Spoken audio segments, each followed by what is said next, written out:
Next, but right now, Bill, he's on KTCN. Welcome to the program, Bill. Hi. Thank you for taking my call, Jason. I just want to make a quick point. All these people think that they have the right to free transportation, free housing, and free everything. Where's my right, or should I say our right, to have them keep their fingers off our pocketbooks? I'll hang up and listen. Thank you. Well, of course, that is why it's not a right. True rights are non-obligatory. There's something that we libertarians call the non-obligation standard. So my right to life requires nothing from you except to leave me alone. And freedom is the absence of force. So true liberty, true rights don't require anything from somebody else to be fulfilled. My right to life, liberty, and the property I've already accumulated. So if I've already bought and paid for this house, then that's my house. That's my right to property. My right to life, you can't kill me, but that doesn't require anything from you. My right to liberty, to live as I do, live as I please, my pursuit of happiness, again, doesn't require anything from you.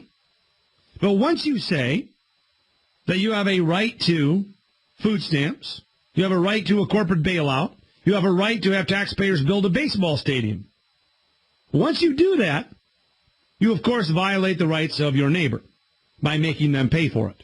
Then all of a sudden, your neighbor's right to property, your neighbor's right to their life, your neighbor's right to their liberty is gone. They now have to work for you. They're second-class citizens. That's why none of these are rights. That's why the right to health care is, let me be clear about this, not a right. If it were a right, I wouldn't be paying my doctor. I would merely show up at the clinic and say, since I have a right to health care, you must work for free. But then, of course, he becomes a slave. And that violates his rights or her rights. Rights are mutually inclusive. They're not mutually exclusive. You can have one with another. Your rights coexist.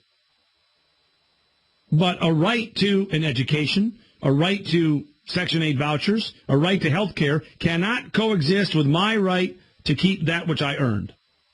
And that is the fundamental intellectual problem with liberalism. It always has. They don't give a damn about rights. They don't care about freedom. They don't care about individuals.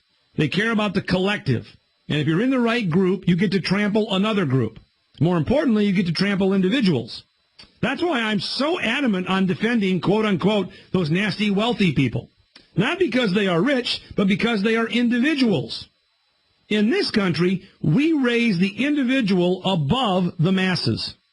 That is to say, the masses do not have the right to take away, do not have the prerogative to take away the rights of the last individual merely because they outnumber him. So I don't defend the wealthy because I'm one of them. I don't defend the wealthy because I've got rich friends. I defend the wealthy because they are individuals. And they ought to have the same right to keep that which they earn as somebody making $50,000 a year or $50 million a year. It's not your money.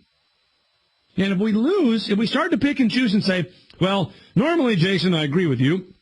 I believe in the rights of individuals, except for really rich people.